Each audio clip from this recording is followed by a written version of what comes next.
आज एक महत्वपूर्ण बिंदु पर आपका ध्यान लाना चाहूँगा कि दिव्य आयाम के जितने भी अनुभव हैं वे सब परस्पर विरोधी गुणों का समन्वय हैं। हम जिन्हें विपरीत बात कहते हैं उन दोनों का सामंजस्य। सामान्यतः हम ऐसा नहीं सोचते। हमने अपने मन में जो धारणाएं बना रखी हैं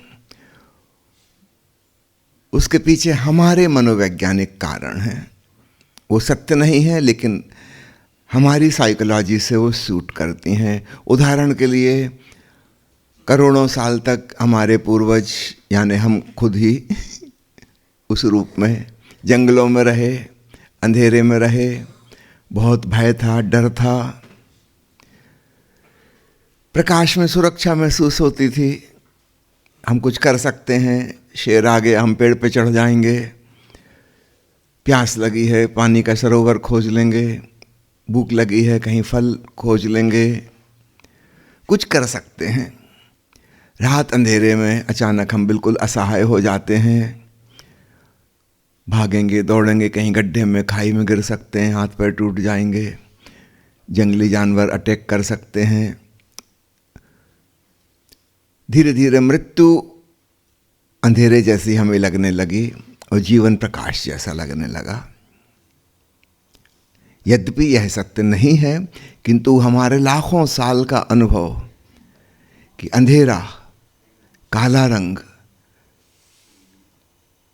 मृत्यु की संभावना बढ़ जाती है, रोशनी, तेज सफ़ेद रंग, जीवन के बचने की संभावना बढ़ जाती है।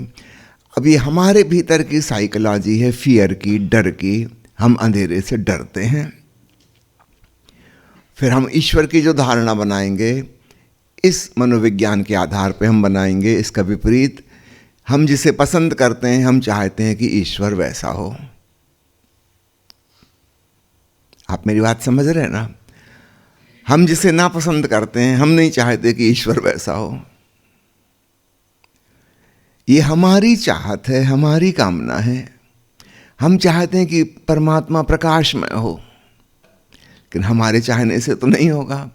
परमात्मा का अर्थ है सब कुछ, सर्वस्व, सर्वेश्वर, तो उसमें तो सब कुछ समाहित होगा। उसमें तो पूरब होगा तो पश्चिम भी होगा, उत्तर होगा तो दक्षिण भी होगा, दिन होगा तो रात भी होगी, जन्म होगा तो मृत्यु भी होगी। परमात्मा यानी सब कुछ, ऑल इंक्लूसिव। हाँ, हमारी बात अलग है। हम चाहते हैं कि जन्म तो हो, मृत्यु ना हो।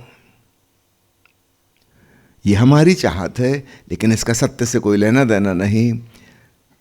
वास्तविकता यह है कि जन्म और मृत्यु दोनों का अस्तित्व है और दोनों एक साथ हैं, और जहाँ एक है वहाँ दूसरा भी होगा ही होगा। उन्हें अलग अलग किया ही नहीं जा सकता। तो सत्य देखने की बजाय हम अपनी धारणा, अपने भय, अपने लोभ, उनको प्रक्षेपित करते हैं और उसके अनुसार हम अपनी फिलॉसफी बनाते हैं कि ईश्वर कैसा होना चाहिए। दुनिया में इतने सारे धर्म हैं, सब धर्मों की धारणा जो है उनकी मूर्तियों में प्रकट होती है। वो मूर्ति तो मनुष्य ने बनाई ना। आप गौर से देखिएगा, सारी मूर्तियां भगवान की, देवी देवताओं की मनुष्यों जैसी हैं, क्योंकि मनुष्यों ने कल्पना की है। अगर सोचो, गधे या घोड़े सोच विचार करते ईश्वर के बारे में, वो तो अच्छा है नहीं करते। ये गधेपन का काम इंसानों को दे दिया है। गधे हमसे ज़्यादा समझदार हैं। अगर गधे या घोड़े कल्पना करें, उनमें दार्शनिक पैदा हो जाएं और धर्मगुरु पैदा हो जाएं, तो निश्चित रूप से वो जो धारणा बनाएंगे, मूर्तियां बनाएंगे, वो गधे या घोड़े की होगी। ठीक, बहुत सुंदर घोड़ा, अरबी घोड़ा, बहुत ताकतवर घोड़ा, सामान्य घोड़ों से 100 गुना ज़्यादा रफ्तार से दौड़ सकता है, 10 गुनी साइज में बड़ा है। जैसे हम लोग सोचते हैं कि भगवान चतुर्भुज है, हजारों बाहुएं हैं उसकी, ऐसे वो सोचेंगे कि 4 पैर वाला नहीं 40 पैर वाला घोड़ा, मगर रहेगा घोड़ा ही।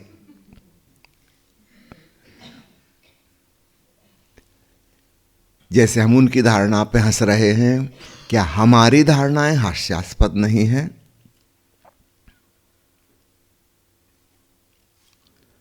सब चुटकुले जैसी हैं, इसमें कुछ भी सच्चाई नहीं।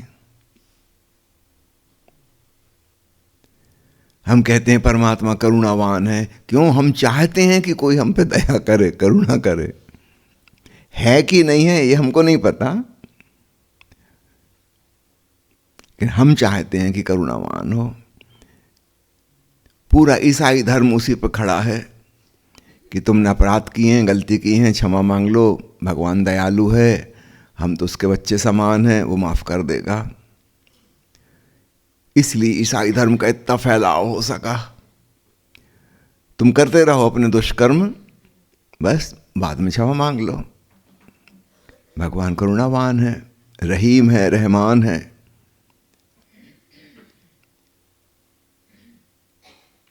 आदमी डर रहा था, अपराध बोध में था कि मुझसे गलती हो गई, चूक हो गई, अब इसका दंड भुगतना पड़ेगा। ईसाई धर्म ने कर्म का हिसाब किताब खत्म ही कर दिया। तुम कुछ भी करो, क्षमा मांग लो, बात बन जाएगी, स्वर्ग तुम्हारा पक्का है। यही हम चाह रहे थे, इसलिए हमको वो धर्म बहुत भाया। आधी से ज़्यादा दुनिया ईसाई हो गई, इसलिए हमारे मन की बात उन्होंने कह दी।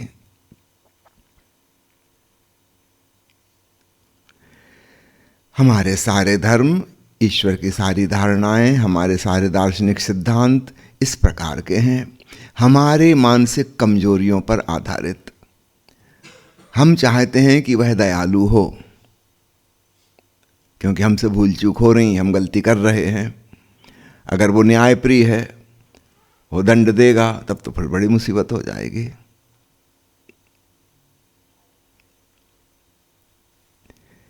वास्तविक परमात्मा का हमें कोई ज्ञान नहीं, हमने अपनी कल्पना खड़ी कर ली है।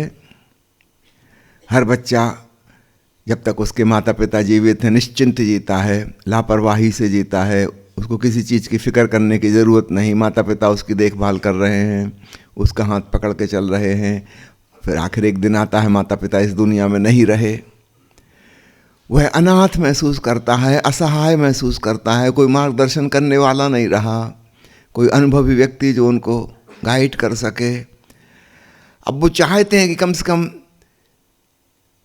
परमात्मा हो जो उनको मार्ग दिखाए, जो उनका हाथ पकड़ के चलाए, जो उनको भवसागर पार करा दे। पिता का रिप्लेसमेंट, इसलिए हम उसको परम पिता कहते हैं परमात्मा को।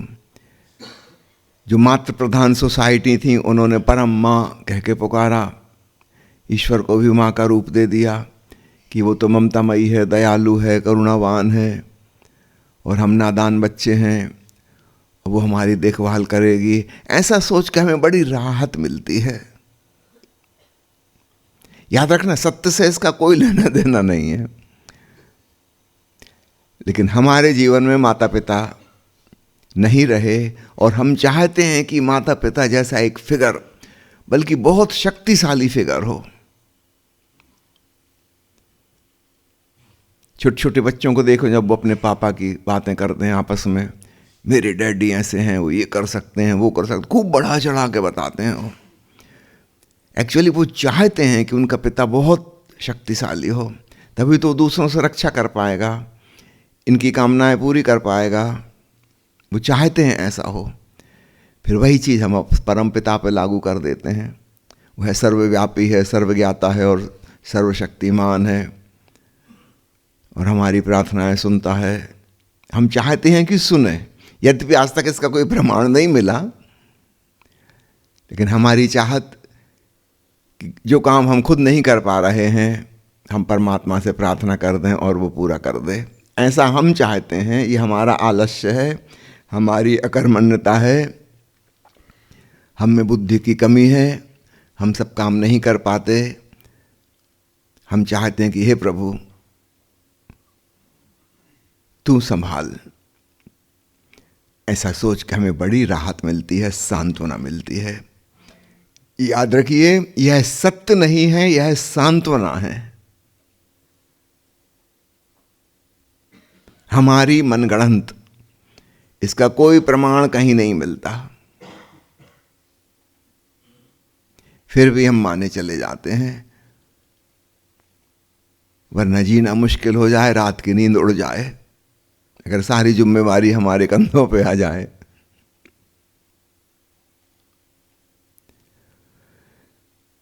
परमात्मा में सारे विपरीत तत्व मौजूद हैं, तो वह दिन है तो रात भी है, जन्म है तो मृत्यु भी है, वह स्वास्थ्य है तो बीमारी भी है, सब कुछ देने वाला वही है।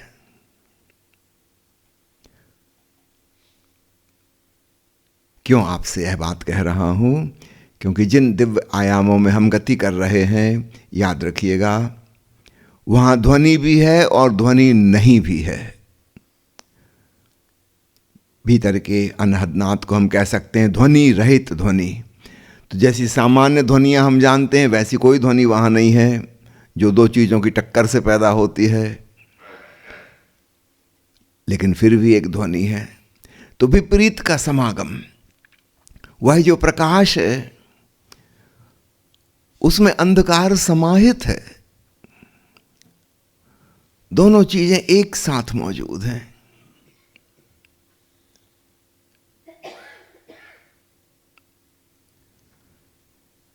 काला रंग, नीला बैगनी रंग और हल्का दूधिया सफेद रंग, जो जो विपरीत हैं सब समाहित हैं। हमारी चाहत ऐसी नहीं है, इसलिए हमारी धारणा ऐसी नहीं है और इसलिए हम उसको जल्दी स्वीकार नहीं कर पाते। अंधेरे से हम डरते हैं और हम चाहते हैं कि बिल्कुल अंधेरा ना हो। हमारे चाहने से अस्तित्व नहीं चलता, अस्तित्व की तरह हमको चलना होगा। जो अस्तित्वगत है, एग्जिस्टेंशियल है, उसको स्वीकारें, उसमें रमें, उसमें डूबें। और इसलिए ध्यानस्थ लोग वही हो पाते हैं जो अपने एकांत में अकेले होने का मजा लेना जानते हैं। ये एक अनिवार्य गुण है साधक का। क्या आप अकेले, कोई नहीं है, कुछ कर भी नहीं रहे हैं, किसी क्रिया में व्यस्त भी नहीं है, क्या आप उन क्षणों का मजा लेते हैं? क्या आप उसमें सुखी होते हैं? तो आप सही कैंडिडेट हैं जो ध्यान में, समाधि में डूब सकते हैं। और जो व्यक्ति हमेशा किसी चीज में रस लेता है, कोई व्यक्ति हो, कोई परिस्थिति हो, कुछ घटना घट रही हो, कुछ उत्तेजना हो, हमेशा एक्साइटमेंट, वो ध्यान में नहीं डूब पाता। क्योंकि भीतर अंतरात्मा में कोई एक्साइटमेंट, कोई उत्तेजना वाली चीज नहीं है। वहां जो है एक शांत चेतना है, सब कुछ बड़ा शीतल, मधुर, मध्यम, कोई भी चीज उकसाने वाली नहीं, एक्साइट करने वाली नहीं। तो जो लोग एकांत का, मौन का, अकेले होने का मजा लेते हैं, उनके लिए ध्यान में डूबना बहुत आसान है, क्योंकि उनको रस है। अन्य लोगों को बिल्कुल रस नहीं है स्वयं में। स्वयं को छोड़ के किसी भी चीज में रस लेंगे, यहां तक कि गालियां भी देते जाएंगे, कैसा सीरियल बनाया है नालायक ने, वाऊ बिल्कुल, मगर कल फिर देखेंगे, करें क्या? ऊब चुके हैं। मगर खुद के संग होने की बजाय वो उबाऊ टीवी सीरियल भी अच्छा है। हम खुद के संग होना ही नहीं चाहते, जीना ही नहीं चाहते, कुछ ना कुछ एंगेजमेंट, व्यस्तता बनी रहे। तो प्यारे मित्रों, इस बात का ध्यान रखिएगा, अधिक से अधिक अपने में रमने का प्रयास, प्रसन्नतापूर्वक, उत्तेजनाओं से यथासंभव बचें। जीवन जीने के लिए जो जरूरी है बस उतनी, वहां तक सीमित, बाकी समय अपना शांत चेतना में, आत्मरमण में लगाएं।